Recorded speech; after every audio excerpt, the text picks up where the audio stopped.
Hello student, एक बार फिर से आपका अपने यूट्यूब चैनल आमंत्रण क्लासेज पर स्वागत है।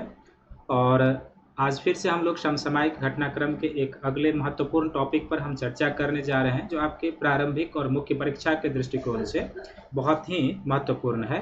तो इस टॉपिक पर चर्चा करने से पहले कुछ जो बेसिक चीज़ें हैं वो आप जान लीजिए कि सबसे पहले आपको अपने चैनल आमंत्रण क्लासेज चैनल पर क्या क्या सुविधाएं मिलेगी वो आप एक बार जान लीजिए। तो इस चैनल पर आपको राष्ट्रीय और अंतर्राष्ट्रीय जो समसामयिक घटनाक्रम होता है प्रारंभिक और मुख्य परीक्षा के दृष्टिकोण से कंटेंट उपलब्ध होगा।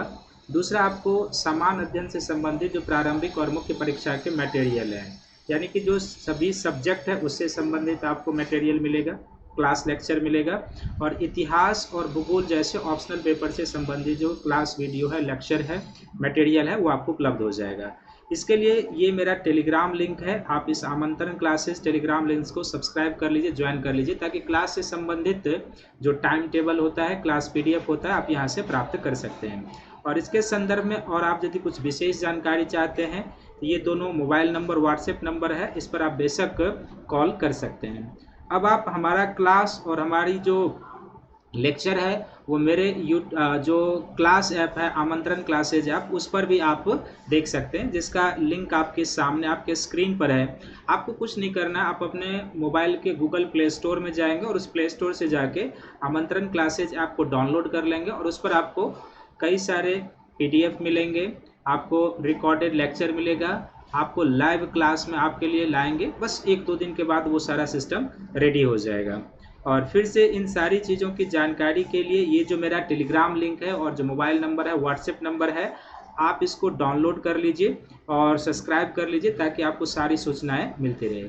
मेरे आमंत्रण क्लासेज ऐप पर आपको क्या क्या सुविधा मिलेगी, इस पर आपको यूपीएससी और राज्य लोक सेवा आयोग के प्रारंभिक और मुख्य परीक्षा से संबंधित जो टेस्ट सीरीज होता है, पीटी का भी और मेंस का भी आपको टेस्ट सीरीज, उसका एनालिसिस, उसका जो मॉडल आंसर होता है वो सब मिलेगा। दूसरा, इतिहास और भूगोल ऑप्शनल पेपर से संबंधित जो क्लास लेक्चर होता है, रिकॉर्डेड वीडियो, लाइव वीडियो, सभी आपके साथ होंगे। और समान अध्ययन के सभी विषय से संबंधित जो क्लास लेक्चर होगा वो आपको इस ऐप पर उपलब्ध होगा।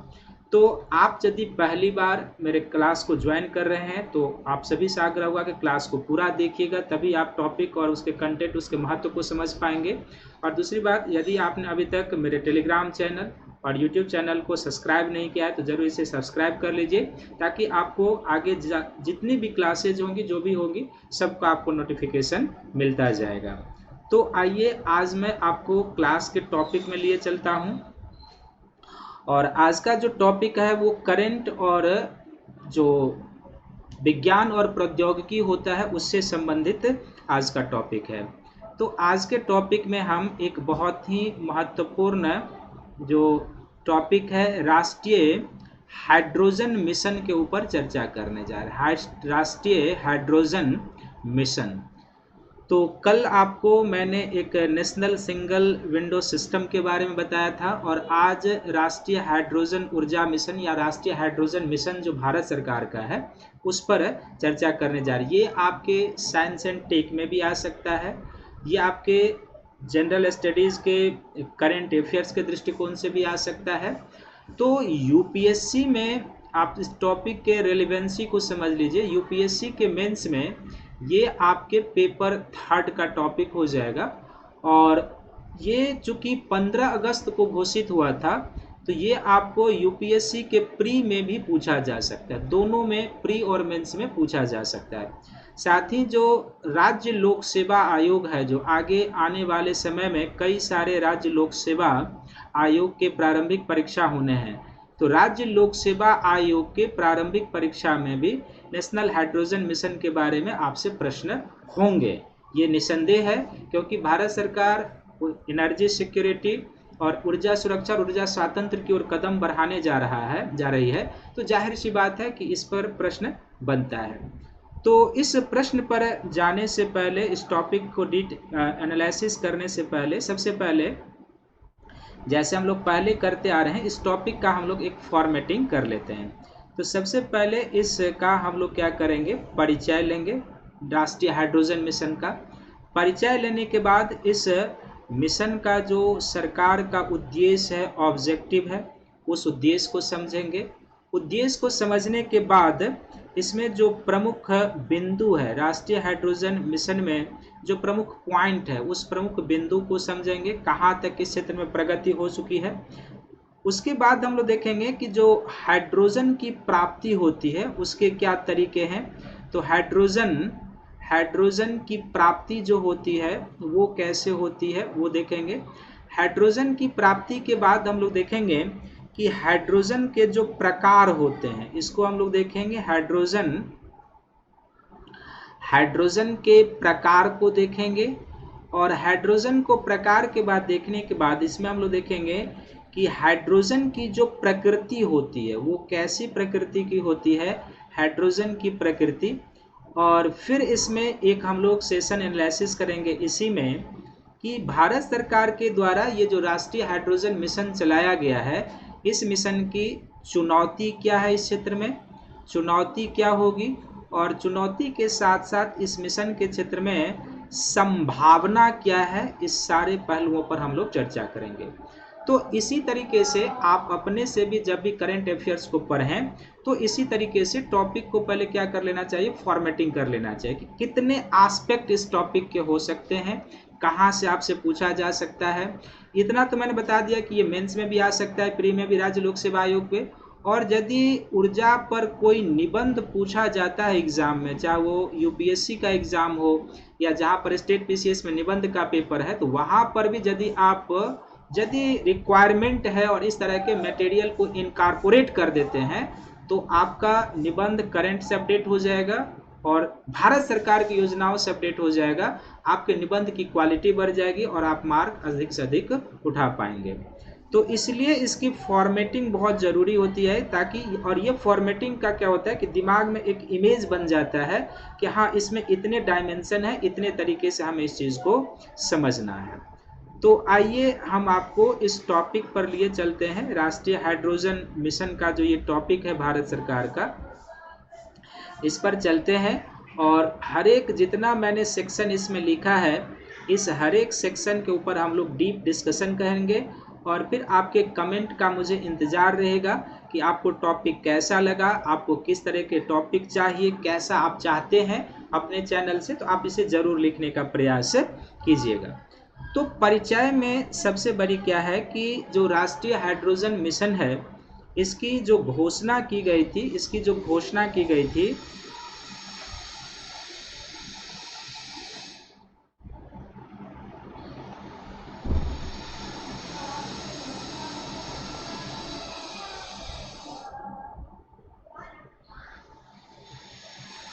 तो राष्ट्रीय हाइड्रोजन मिशन की जो घोषणा की गई थी प्रधानमंत्री के द्वारा 15 अगस्त 2021 को, एक लैंडमार्क डेट, भारत के लिए इससे बड़ा लैंडमार्क डेट कोई हो नहीं सकता।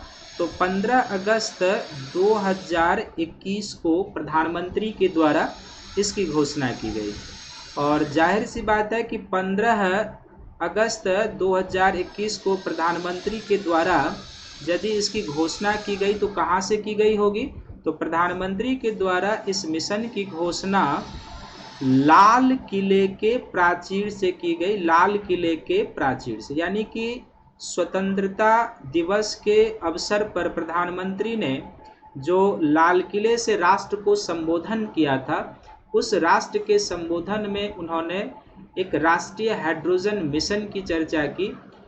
और इस मिशन के तहत जो है सो मूल बातें क्या होंगी कि चूँकि ऊर्जा जो है, ऊर्जा किसी भी देश के विकास की अभी क्या है, कुंजी है। ऊर्जा विकास की क्या है, कुंजी है। ऊर्जा विकास की कुंजी है, क्योंकि एनर्जी के बिना जो है किसी भी प्रकार का डेवलपमेंट संभव नहीं है, चाहे वो राजनीतिक विकास हो, सामाजिक हो, आर्थिक हो, सांस्कृतिक हो, किसी भी प्रकार के डेवलपमेंट की हम कल्पना नहीं कर सकते बिना एनर्जी के।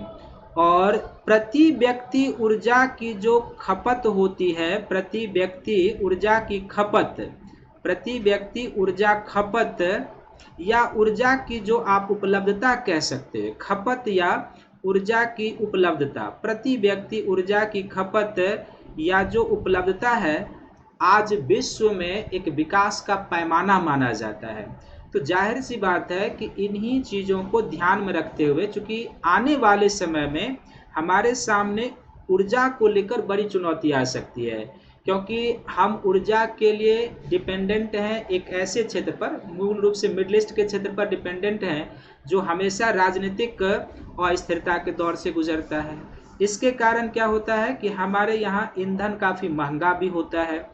और तीसरी बातें क्या है कि हमारी जनसंख्या जिस तरीके से बढ़ रही है, जिस तरीके से औद्योगिकरण है, नगरीकरण हो रहा है, और उद्योग है, कृषि है, घरेलू क्षेत्र है, इन सभी क्षेत्रों में जिस तरीके से ऊर्जा की डिमांड बढ़ रही है, उस तरीके से अगर हम कन्वेंशनल रिसोर्सेज और ऊर्जा के परंपरागत क्षेत्र जो हैं उस पर हम डिपेंडेंट रहेंगे, तो आने वाले समय में यह हमारे लिए बहुत बड़ी चुनौती हो सकती है। तो इसी चुनौती से बाहर निकलने के लिए प्रधानमंत्री के द्वारा राष्ट्रीय हाइड्रोजन मिशन की घोषणा की गई है। तो ये आपको इंट्रोडक्शन में लिखना है जब इसके मेंस में लिखना हो तो। अब मूल बातें आती है कि इस राष्ट्रीय हाइड्रोजन ऊर्जा मिशन का उद्देश्य क्या है। जैसे मैंने बताया, इसका उद्देश्य क्या है। तो जो नेशनल हाइड्रोजन मिशन है, इसका जो उद्देश्य है, बिल्कुल पॉइंट वाइज समझेंगे। इसका सबसे पहला उद्देश्य है कि भारत को ग्रीन हाइड्रोजन के क्षेत्र में ग्लोबल हब बनाना। क्या करना है? भारत को ग्रीन हाइड्रोजन के क्षेत्र में, भारत को किसके क्षेत्र में? तो भारत को ग्रीन हाइड्रोजन के क्षेत्र में ग्लोबल हब बनाना। ग्रीन हाइड्रोजन के क्षेत्र में क्या करना है? तो ग्रीन हाइड्रोजन के क्षेत्र में भारत को ग्लोबल हब बनाना। आप इस तरह से इसकी तुलना किससे कर सकते हैं? तो मेक इन इंडिया मिशन से कर सकते हैं, क्योंकि मेक इन इंडिया का भी क्या है कि भारत को मैन्युफैक्चरिंग के दृष्टिकोण से ग्लोबल हब बनाना। ठीक उसी तरीके से नेशनल हाइड्रोजन मिशन का मूल ऑब्जेक्टिव क्या है कि ग्रीन हाइड्रोजन के क्षेत्र में भारत को ग्लोबल हब बनाना है। दूसरा जो इसका उद्देश्य है वो ये है कि परिवहन के क्षेत्र में हरित ऊर्जा को बढ़ावा देना। क्या करना है?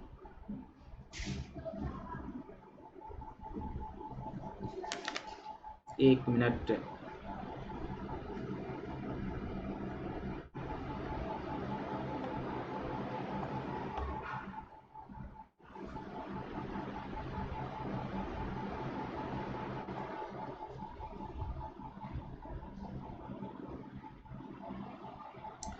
तो दूसरा इस मिशन का क्या उद्देश्य है कि परिवहन के क्षेत्र में, ट्रांसपोर्ट के क्षेत्र में,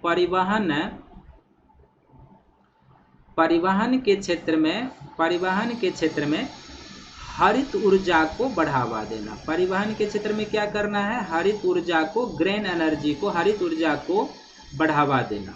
जाहिर सी बात है कि भारत में परिवहन जो सेक्टर है ये वायु प्रदूषण का एक बहुत बड़ा कारण है भारत में।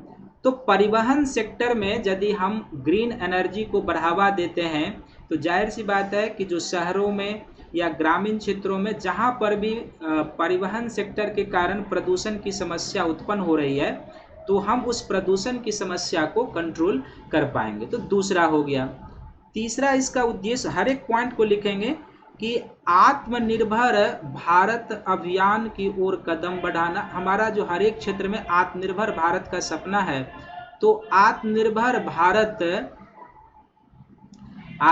भारत की ओर कदम बढ़ाना है। आत्मनिर्भर भारत की ओर कदम बढ़ाना तीसरा इसका उद्देश्य है। चौथा इस मिशन का उद्देश्य हो जाएगा कि जो पेट्रोल और डीजल की जो हमारे यहाँ मांग होती है, पेट्रोल और डीजल की मांग को क्या करना? तो पेट्रोल और डीजल की मांग को कम करना, और ना केवल पेट्रोल और डीजल की मांग को कम करना, बल्कि कच्चे तेल पर जो हम आयात करते हैं, कच्चे तेल पर से आयात निर्भरता को कम करना। क्या करना है? आयात निर्भरता को कम करना। छठा जो इस मिशन का उद्देश्य है वो ये है कि अब जैसे देखो कि यदि हम ये करते हैं तो भविष्य में आने वाली ऊर्जा चुनौती, भविष्य में आने वाली जो ऊर्जा चुनौती है, भविष्य में आने वाली ऊर्जा, भविष्य में आने वाली ऊर्जा चुनौती का समाधान निकालना, ऊर्जा चुनौती का समाधान निकालना। तो भविष्य में आने वाली जो ऊर्जा चुनौती है वो हमें क्या मिल सकती है? तो जैसे मैंने पहले ही कहा कि हमारी जनसंख्या जो है ये काफ़ी तेज़ी से बढ़ रही है। तो जनसंख्या के बढ़ने से क्या होगा कि जनसंख्या के हिसाब से जैसे जैसे जनसंख्या बढ़ेगी उसी हिसाब से क्या होगा, तो जनसंख्या के हिसाब से ऊर्जा की ज़रूरत पड़ेगी। और जाहिर सी बात है ऊर्जा की ज़रूरत, और जाहिर सी बात है कि यदि हम इस पर परंपरागत ऊर्जा पर डिपेंडेंट रहेंगे तो फिर ये क्या होगा, हमारे लिए बहुत ही मुसीबत, ऊर्जा क्राइसिस की स्थिति आ जाएगी। इसी तरीके से जो कृषि का क्षेत्र है, कृषि के साथ साथ जो उद्योग का क्षेत्र है और जो अन्य क्षेत्र है जहाँ पर ऊर्जा की डिमांड आने वाले समय में बढ़ेगी, नगरीकरण है, तो यदि हम परंपरागत ऊर्जा के स्रोतों पर निर्भर रहते हैं तो ये कई प्रकार की समस्या उत्पन्न करेगा। एक तो ये, यदि आप पेट्रोल और डीजल का दहन करते हैं तो जाहिर सी बात है कि इससे वायु प्रदूषण काफ़ी तेज़ी से होगा, और वायु प्रदूषण जनित जो स्वास्थ्य संबंधी समस्याएं होती है वो और आगे बढ़ेगा। और विश्व स्वास्थ्य संगठन का रिपोर्ट है कि भारत के शहरों में वैसे ही क्या है, वायु प्रदूषण जो मानक स्तर है उसको पार कर चुका है, मेगापॉलिटन जो भारत के शहर है मैक्सिमम। और PM10, PM2.5 जो कार्बन मोनोऑक्साइड होता है, जो नाइट्रोजन ऑक्साइड है, जो सल्फर है, ये सभी भारतीय शहरों में जो है एक तरीके से तय मानक से पार हो चुका है। तो एक तो वो समस्या मिलेगी, दूसरे उससे जनित स्वास्थ्य समस्याएं मिलेगी, और फिर हम डेवलपमेंट में आगे नहीं बढ़ पाएंगे क्योंकि एनर्जी क्राइसिस हमारे सभी प्रकार के विकास को रोक देगा। तो जाहिर सी बात है कि प्रधानमंत्री के द्वारा जो ये नेशनल हाइड्रोजन मिशन की घोषणा की गई है, इन्हीं चीज़ों को ध्यान में रखते हुए की गई है। इसका लाभ हमें क्या मिल सकता है कि यदि हम इसमें सफल हो जाते हैं पूरी तरीके से, तो इसका लाभ क्या होगा उस पर हम आगे चर्चा करेंगे, लेकिन इस उद्देश्य को आपको बखूबी से अच्छे तरीके से ध्यान में रखना है। तीसरा जो हो जाएगा कि इस मिशन में जो प्रगति हुई है अभी तक, जो नेशनल हाइड्रोजन ऊर्जा के क्षेत्र में जो प्रगति हुई है, तो सबसे पहले प्रगति क्या हुई है कि भारतीय रेल के द्वारा जो है इस मिशन के तहत, यानी कि नेशनल हाइड्रोजन मिशन, भारतीय रेल के द्वारा क्या हुआ, नेशनल हाइड्रोजन मिशन, इसको NHM लिखते हैं संक्षिप्त में। तो नेशनल हाइड्रोजन मिशन के तहत क्या है, नेशनल हाइड्रोजन मिशन के तहत हाइड्रोजन फ्यूल सेल का इस्तेमाल शुरू कर दिया गया है। किसका, तो हाइड्रोजन फ्यूल सेल। देखो ये जो हाइड्रोजन फ्यूल सेल है अपने आप में एक टॉपिक है, और आपसे ये PT में भी आ सकता है कि हाइड्रोजन फ्यूल सेल क्या होता है, मेंस में भी क्या होता है, तो आप इसको अच्छे से एक बार देख लीजिएगा। हाइड्रोजन फ्यूल सेल का क्या हुआ है, इस्तेमाल शुरू कर दिया गया है, हाइड्रोजन फ्यूल सेल का इस्तेमाल शुरू, और बेसिकली शुरू कर दिया गया है। और इस बार यदि आप UPSC का 10 अक्टूबर को एग्ज़ाम देने जा रहे हैं तो मैं निसंदेह कहूँगा कि इस हाइड्रोजन फ्यूल सेल को खूब अच्छे से आप पढ़ के जाएंगे, और अभी जो मैं टॉपिक बता रहा हूँ उसको बिल्कुल, क्योंकि ये 15 अगस्त को हुआ है, क्वेश्चन में ज़रूर होना चाहिए इस तरीके के टॉपिक, इस्तेमाल शुरू कर दिया गया है। दूसरा क्या है कि इस प्रकार की जो टेक्नोलॉजी है, यानी कि हाइड्रोजन फ्यूल सेल आधारित, इस प्रकार की टेक्नोलॉजी के लिए ऑक्शन लगाए गए, इस प्रकार की टेक्नोलॉजी के लिए क्या गया है, टेक्नोलॉजी। तो इस प्रकार की टेक्नोलॉजी के लिए सरकार के द्वारा या रेलवे के द्वारा आप कह सकते हैं, टेक्नोलॉजी के लिए बोलियां आमंत्रित की गई है, जिसको आप नीलामी कहते हैं ना, तो वही हुआ कि बोलियां आमंत्रित की गई है। क्या की गई है, बोलियां आमंत्रित की गई है रेलवे के द्वारा, भारत सरकार के द्वारा।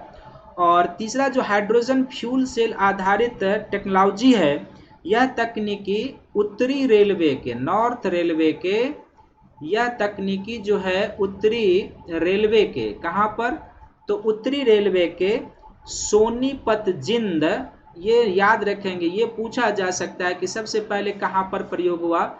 तो उत्तरी रेलवे के सोनीपत जिंद सेक्शन में डेमू ट्रेन पर लागू किया गया। सोनीपत जिंद सेक्शन में किस पर, सेक्शन में डेमू ट्रेन जो होता है ना, उस पर, डेमू या मेमू ट्रेन आप जिसको कहते हैं, उस पर जो है ये लागू किया गया है। तो इस तरफ से प्रगति होनी शुरू हो गई है, यानी भारतीय रेलवे के द्वारा नेशनल हाइड्रोजन मिशन के तहत हाइड्रोजन फ्यूल सेल का इस्तेमाल शुरू कर दिया गया है।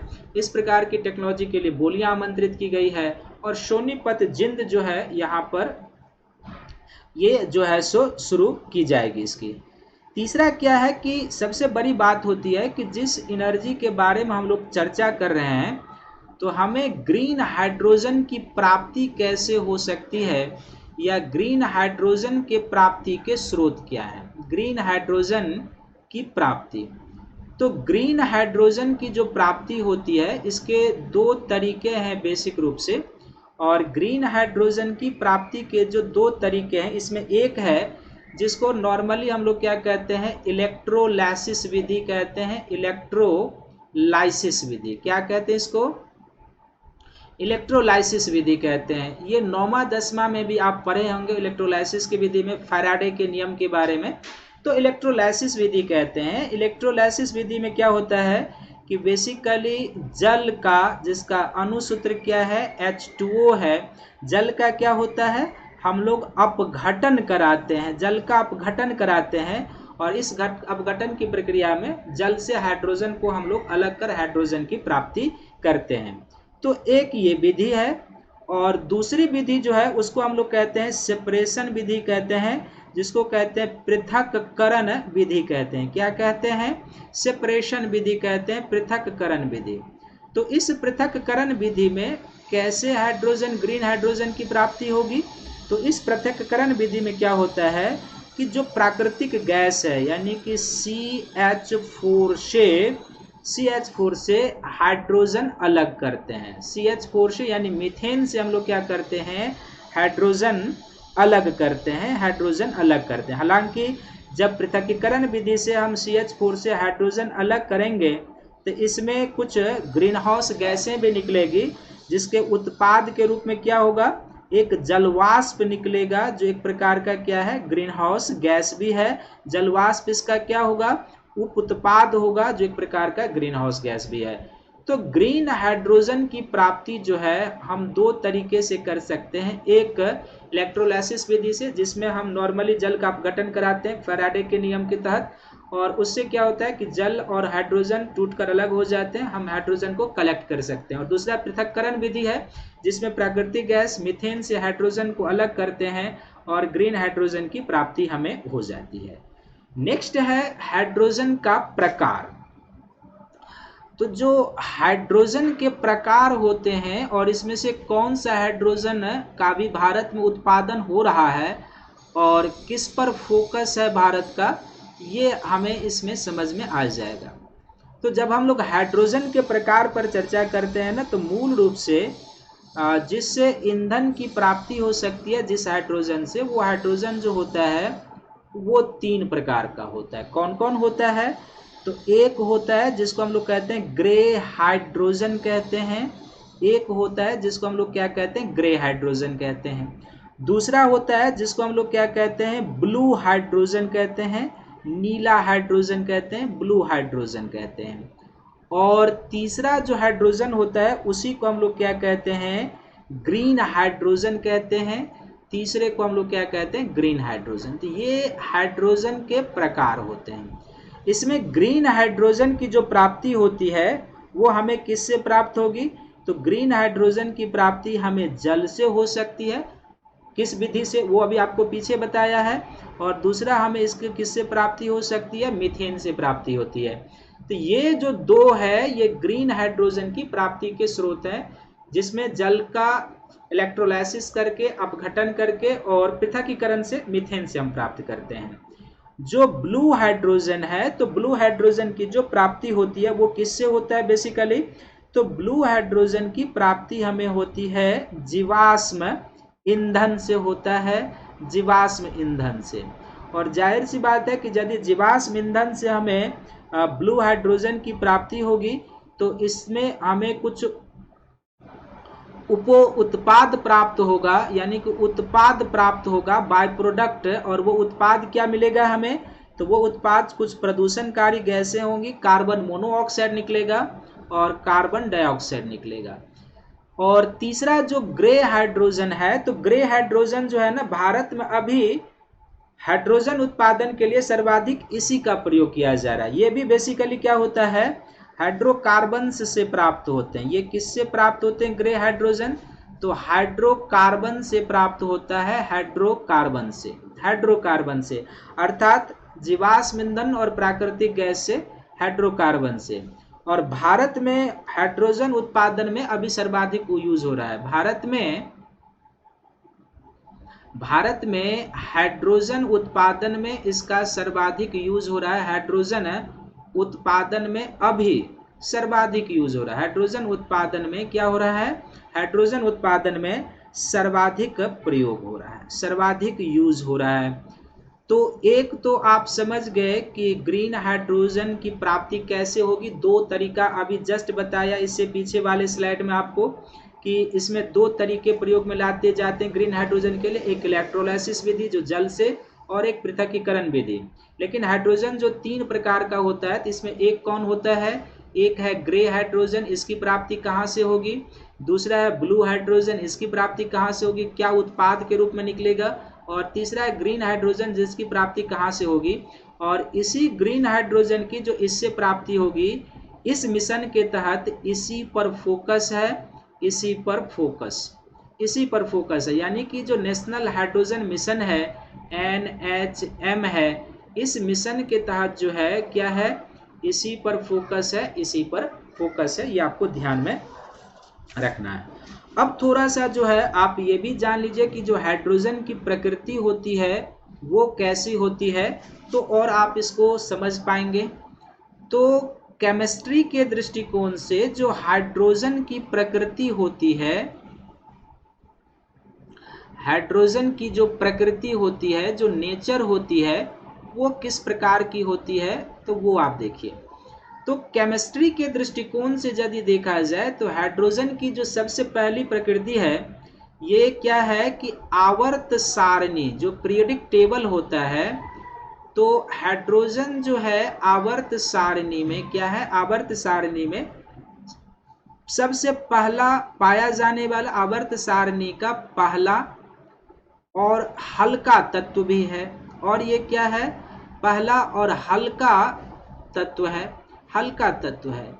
और यदि ये हल्का तत्व है तो जाहिर सी बात है कि ये कहाँ पाया जाएगा, नीचे तो मिलेगा नहीं, ऊपरी वायुमंडल में पाया जाएगा। दूसरा इसमें क्या है कि शुद्ध रूप में ये बहुत कम पाया जाता है। हाइड्रोजन जो है शुद्ध रूप में, हाइड्रोजन शुद्ध रूप में बहुत कम पाया जाता है, बहुत कम पाया जाता है। अब आप पूछ सकते हैं कि ये शुद्ध रूप में बहुत कम पाया जाता है, तो आखिर क्यों कम पाया जाता है? तो शुद्ध रूप में जो ये बहुत कम पाया जाता है, इसका पहला कारण क्या है कि ये हल्का होता है। और हल्का होता है तो इससे भी तो अर्थ नहीं निकलता है, हल्का होते हैं। और हल्का होते हैं के कारण क्या होता है, इसके कारण ये क्या होता है कि जैसे पहले आपको बताया कि ये वायुमंडल के ऊपरी परतों में पाया जाता है। वायुमंडल के किस भाग में? ऊपरी भागों में। जब हम लोग वायुमंडल का स्ट्रेटिफिकेशन करते हैं तो ये गैसें वायुमंडल के ऊपरी भागों में मूल रूप से कहाँ पर पाया जाता है, तो ये गैसें मूल रूप से बहिर्मंडल, जो एक्सपोस्फेयर होता है एटमॉस्फेयर का, बहिर्मंडल में पाया जाता है, बहिर्मंडल में। तो इसलिए शुद्ध रूप में ये क्या होता है, बहुत कम पाया जाता है। तीसरी जो इसकी विशेषता है, ये क्या होता है कि हाइड्रोजन जो होता है ये गैर विषाक्तन गैस है, यानी कि ये टॉक्सिक गैस नहीं होता है, गैर विषाक्त है। गैर विषाक्त के साथ साथ हाइड्रोजन क्या है, गंधहीन है। गंधहीन के साथ ये क्या है, रंगहीन है। रंगहीन के साथ ये क्या है, स्वादहीन भी है। रंगहीन के साथ ये क्या है, स्वादहीन भी है। और परंतु अत्यधिक ज्वलनशील गैस है। स्वादहीन है इसके बावजूद, परंतु ये क्या है, परंतु अत्यधिक ज्वलनशील गैस है। क्या है ये? अत्यधिक ज्वलनशील गैस है, अत्यधिक ज्वलनशील गैस है। तो अत्यधिक ज्वलनशील गैस है, इसी के कारण क्या होता है, चौथा, कि ये जो हाइड्रोजन है लगभग एक शून्य कार्बन उत्सर्जन है, शून्य CO2 उत्सर्जन ईंधन है, यानी कि शून्य कार्बन उत्सर्जन ईंधन भी है।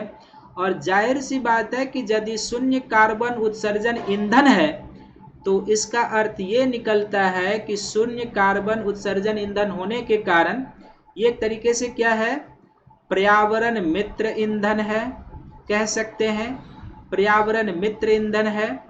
पर्यावरण मित्र होने का अर्थ है कि ये धारणीय विकास को बढ़ावा देने वाला है, सस्टेनेबल डेवलपमेंट आप जिसको कहते हो, तो धारणीय विकास को क्या है, ये बढ़ावा देने वाला है। और इसलिए इसका शून्य उत्सर्जन है, ज्वलनशील गैसें हैं।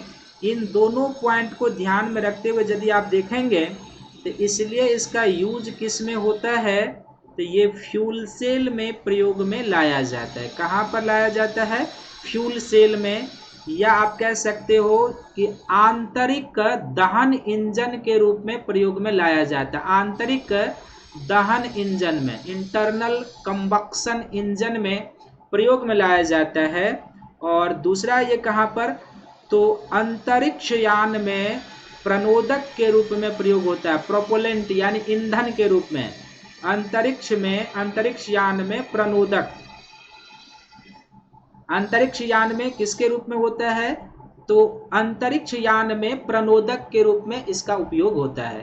तो ये जो हाइड्रोजन की हमने प्रकृति लिखी है, ये हो सकता है कि चूंकि चर्चा में है नेशनल हाइड्रोजन मिशन, तो पीटी में भी आपसे कहीं पर स्टेट पीसीएस या यूपीएससी में आ जाए कि हाइड्रोजन की प्रकृति के बारे में नीचे दिए गए कथन में क्या सही है क्या गलत है, तो वो कोई आश्चर्यचकित करने वाली बात नहीं होगी। बिल्कुल आपको तैयार रहना है कि आवर्त सारणी का पहला और हल्का तत्व है आवारा तत्व, इसको कहा जाता है। शुद्ध रूप में बहुत कम पाया जाता है, क्यों? क्योंकि हल्का होता है, वायुमंडल के ऊपरी भागों में, बहिर्मंडल में पाया जाता है। गैर विषाक्तन है, गंधहीन है, रंगहीन है, स्वादहीन है, परंतु ज्वलनशील गैस है, शून्य कार्बन उत्सर्जन ईंधन। इसका अर्थ है कि पर्यावरण मित्र ईंधन है, धारणीय विकास को प्रमोट करेगा। और इसीलिए इसका यूज चूंकि ज्वलनशील गैस है, तो फ्यूल सेल में अर्थात आंतरिक दहन इंजन में और अंतरिक्ष यान के प्रणोदक के रूप में, प्रोपोलेंट के रूप में इसका यूज होता है।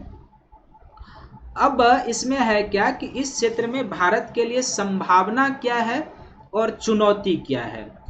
तो सबसे पहले एक हेडिंग ले लेंगे कि हाइड्रोजन ऊर्जा मिशन के क्षेत्र में क्या है कि चुनौती और संभावना क्या है, पोटेंशियल क्या है, चुनौती और संभावना क्या है।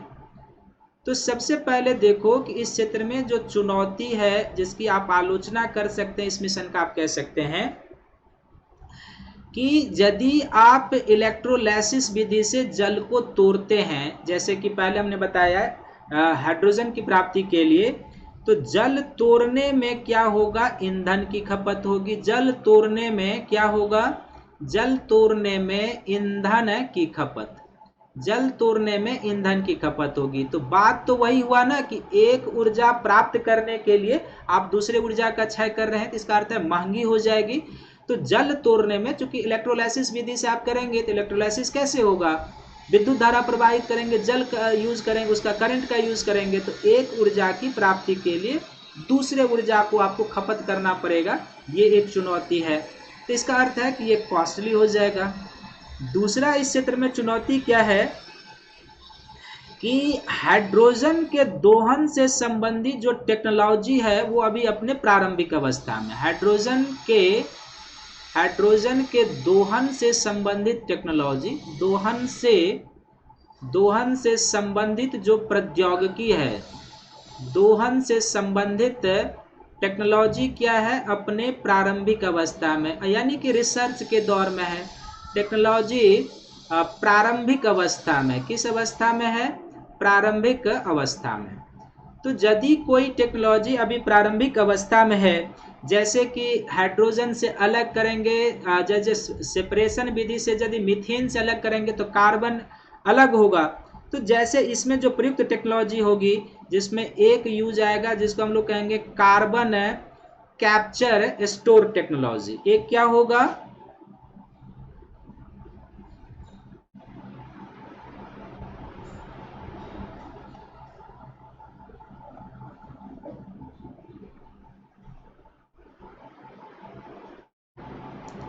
एक इसमें क्या यूज होगा? तो एक इसमें यूज होगा carbon capture store technology. Carbon capture store यानी कि इसका अर्थ सीधा से ये है कि जब आप पृथक्कीकरण विधि से हाइड्रोजन की प्राप्ति करेंगे, ग्रीन हाइड्रोजन की मीथेन से, तो उसमें क्या होगा? हाइड्रोजन अलग होगा, कार्बन मुक्त होगा। तो कार्बन तो एक वायु प्रदूषण करने वाली गैस है, ग्लोबल वार्मिंग करने वाली गैस है, तो वो वायुमंडल में ना जाए इसके लिए कार्बन कैप्चर स्टोर तकनीकी है, जो उसके स्रोत क्षेत्र से कलेक्ट कर लेता है। लेकिन ये अभी अपने विकास के प्रारंभिक अवस्था में है। एक दूसरा है कि जो हाइड्रोजन फ्यूल सेल है, ये भी अभी अपने विकास के क्या है? आरंभिक स्टेज में है। हाइड्रोजन फ्यूल सेल जो है ये भी क्या है? बहुत विकसित नहीं हो पाया है, तो ये भी अपने विकास के प्रारंभिक अवस्था में है। तो हाइड्रोजन के दोहन के लिए जो उपलब्ध टेक्नोलॉजी है क्या है? प्रारंभिक अवस्था में है, प्रारंभिक अवस्था में। तो ये दूसरी समस्या। इसका अर्थ है कि इस पर पूंजी भी चाहिए रिसर्च करने के लिए, और जो उपलब्ध टेक्नोलॉजी है वो क्या है कि महंगा है। उपलब्ध जो टेक्नोलॉजी है जो अभी सामने में लिखा है, तो उपलब्ध जो प्रौद्योगिकी है वो क्या है? महंगा है।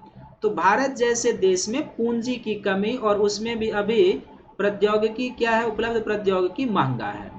तो जाहिर सी बात है कि भारत जैसे देश में पूंजी की कमी एक बड़ी समस्या बनेगी। और अभी जैसे कोविड-19 के कारण जो अर्थव्यवस्था की स्थिति है, तो इस मिशन के लिए पूंजी जुटाना एक बड़ी चुनौती होगी। चौथा क्या होगा?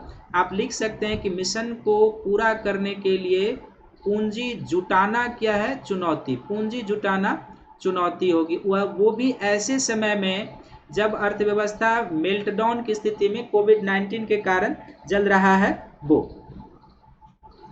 और फिर क्या है कि जो संबंधित अवसंरचना का विकास होगा, संबंधित अवसंरचना यानी कि हाइड्रोजन ऊर्जा के निर्माण के लिए संबंधित जो इंफ्रास्ट्रक्चर आप बनाएंगे, तो संबंधित अवसंरचना के निर्माण में, अवसंरचना के निर्माण में भारी निवेश की जरूरत पड़ेगी। अवसंरचना के निर्माण में क्या होगा? अवसंरचना के निर्माण में भारी निवेश की जरूरत पड़ेगी, भारी निवेश की जरूरत। तो ये जो अपना नेशनल हाइड्रोजन मिशन है, इसके क्षेत्र में ये चुनौतियां हमें दिखाई दे रही है। और बिल्कुल जब आपको लिखना होगा मेंस में, तो आप लिखेंगे कि एक ईंधन की प्राप्ति के लिए हमें दूसरे ईंधन को खपत करना होगा, जल को इलेक्ट्रोलाइज करेंगे ना। दूसरा है कि यदि पृथक्कीकरण विधि से हम हाइड्रोजन की प्राप्ति करते हैं, तो हाइड्रोजन को दोहन करने के लिए जो टेक्नोलॉजी अभी है उपलब्ध प्रारंभिक अवस्था में, महंगी भी है। टेक्नोलॉजी कौन है? Carbon capture store technology. Carbon capture कौन? तो जब आप मीथेन से हाइड्रोजन को अलग करेंगे पृथक्कीकरण विधि से, तो वायुमंडल में जो कार्बन आएगा उसको नहीं रोकेंगे, तो फिर तो ग्लोबल वार्मिंग बढ़ेगी। तो फिर ऐसे ईंधन बनाने से क्या होगा? क्योंकि हम पर्यावरण को ध्यान में रखते हुए तो हाइड्रोजन ऊर्जा की ओर बढ़ रहे हैं, जिसको भविष्य का ईंधन कहा जा रहा है। और जो था हाइड्रोजन फ्यूल सेल भी रिसर्च के दौर में है, हालांकि यूज हो रहा है बहुत सारे देशों में। तो उपलब्ध प्रौद्योगिकी महंगा भी है, इसके लिए पूंजी जुटाना चुनौती है। और संयंत्र के निर्माण के लिए, चूंकि वैसे तो होगा नहीं, तो कहीं पर आप इसका संयंत्र बनाएंगे, इससे संबंधित पूरा इंफ्रास्ट्रक्चर तैयार करेंगे, इसके लिए क्या है कि आपको भारी निवेश की जरूरत पड़ेगी। लेकिन इसके बावजूद यदि हम इस निवेश से संबंधित और तमाम पहलुओं को चुनौती पा लेते हैं, तो ये जो नेशनल हाइड्रोजन मिशन है, ये जो नेशनल हाइड्रोजन मिशन है, इस मिशन का लाभ क्या हो सकता है? मिशन का लाभ क्या हो सकता है? ये बहुत महत्वपूर्ण है। तो यदि चुनौती को हमने पार पा लिया, और जिसकी संभावना है कि भारत पार पा लेगा, तो इसका लाभ हमें क्या मिलेगा?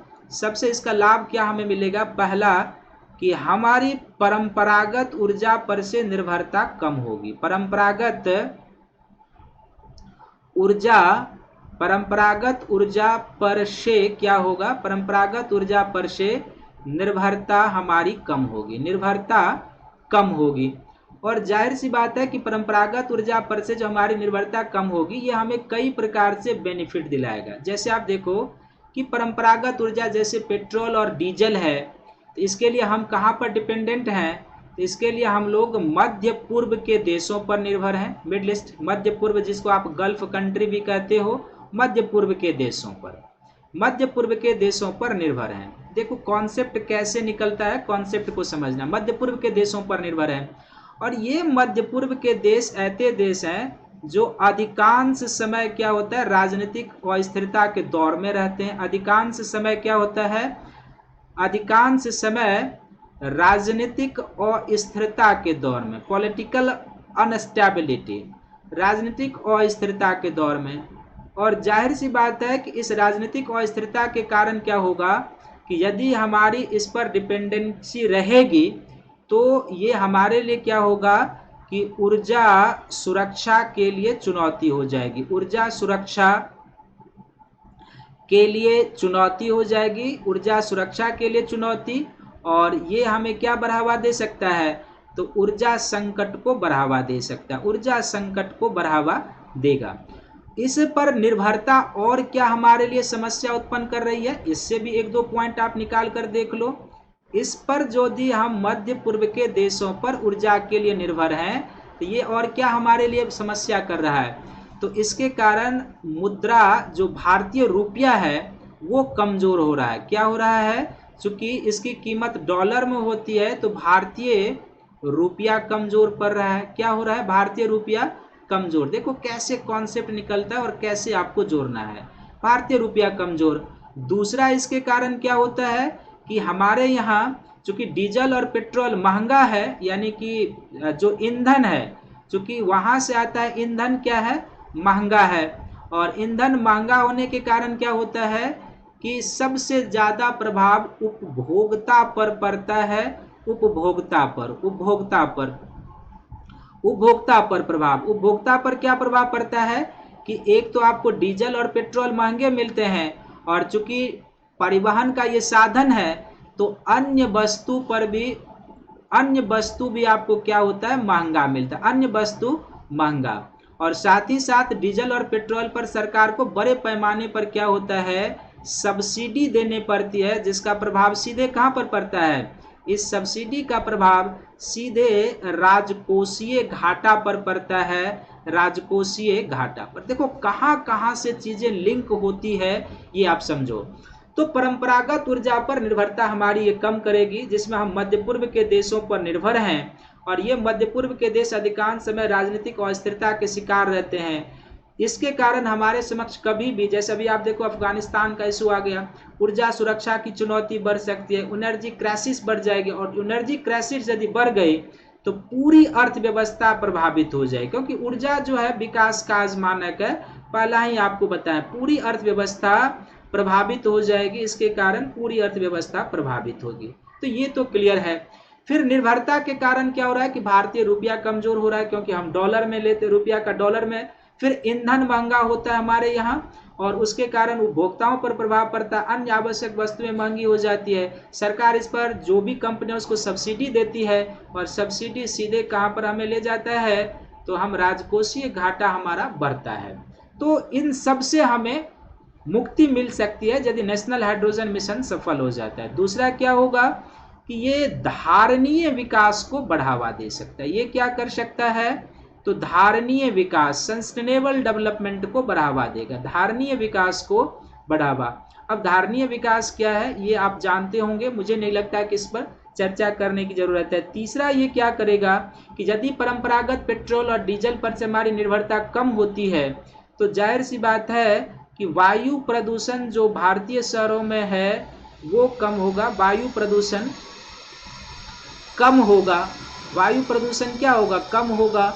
और यदि हमने वायु प्रदूषण पर नियंत्रण कर लिया तो जाहिर सी बात है कि इस वायु प्रदूषण से जनित जो स्वास्थ्य समस्याएं होती है, स्वास्थ्य समस्या कम होगी। क्या होगी, स्वास्थ्य समस्या कम हो जाए, क्योंकि आप देखते होंगे कि वायु प्रदूषण के कारण जो है हृदय की बीमारी होती है, लीवर की बीमारी होती है, श्वसन संबंधी बीमारियां होती है, कई प्रकार की बीमारियां होती है जिसमें लाखों करोड़ों लोग खर्च करते हैं। तो स्वास्थ्य संबंधी समस्या क्या हो जाएगी, कम हो जाएगी। और पांचवा क्या होगा कि हम INDC लक्ष्य को प्राप्त करने में सफल हो पाएंगे। INDC लक्ष्य को जो 2030 तक के लिए हमारा है, INDC लक्ष्य को क्या होगा, लक्ष्य को प्राप्त करने में सफल होंगे, प्राप्त करने में सफल। तो कुल मिला के क्या है कि ये पूरी अर्थव्यवस्था में एक प्रणोदी भूमिका निभा सकता है, प्रोपोलेंट का रोल प्ले कर सकता है। तो इसमें क्या है कि जो व्यवहारिक कठिनाइयां हैं उसको यदि दूर कर लिया जाता है तो नेशनल हाइड्रोजन मिशन हमारे लिए बहुत ही लाभदायक है। और फिर किस तरीके से चीज़ें यहाँ पर जुड़ी है ये आपको लिखना है निष्कर्ष के रूप में। तो अब मैं उम्मीद करता हूँ कि ये टॉपिक आप लोगों को बहुत ही पसंद आया होगा। और ये चूँकि 15 अगस्त का है तो आपके UPSC प्री में भी आ सकता है, UPSC के मेंस में भी आ सकता है। आने वाला स्टेट PCS जितना PT का एग्जाम है कहीं पर भी नेशनल हाइड्रोजन मिशन के तहत आपसे पूछा जा सकता है क्या है हाइड्रोजन की प्रकृति पर, हाइड्रोजन के प्रकार, किससे हमें ग्रीन हाइड्रोजन की प्राप्ति होगी, हाइड्रोजन दोहन करने वाला जो टेक्नोलॉजी है वो क्या है, क्या स्थिति है, मिशन के समक्ष चुनौती क्या है, मिशन का लाभ क्या है। हर एक डायमेंशन पर मैंने चर्चा कर दिया है। अब आपका काम है कि इस पूरे वीडियो को अच्छे से देख के इसका नोट्स प्रिपेयर कर लीजिए, एक दो बार इसको रिवीजन कर लीजिएगा। बस आपका एक मेंस का क्वेश्चन UPSC से लेकर स्टेट PCS और एक PT का क्वेश्चन डन है। तो सभी को इसको देखना है। और यदि अभी तक आपने मेरे चैनल को लाइक शेयर सब्सक्राइब नहीं किया है तो ज़रूर लाइक कीजिएगा, अपने ग्रुप में शेयर कीजिएगा, सब्सक्राइब कीजिएगा, क्योंकि आपका जो लाइक शेयर सब्सक्राइब होगा वही हमारे लिए बूस्ट एनर्जी का काम करेगा और आपके लिए मुझे और अधिक कार्य करने के लिए प्रेरित करेगा। तो जरूर जो है सो आप लोग कमेंट कीजिएगा और कमेंट करेंगे तो मुझे आपके कमेंट का इंतजार रहेगा, मैं इसको देखते हुए आगे बढ़ूंगा। तो सभी को थैंक यू है, धन्यवाद है। मिलते हैं कल फिर एक नए टॉपिक, एक नए एनर्जी के साथ। तब तक के लिए सभी को थैंक यू है, धन्यवाद है।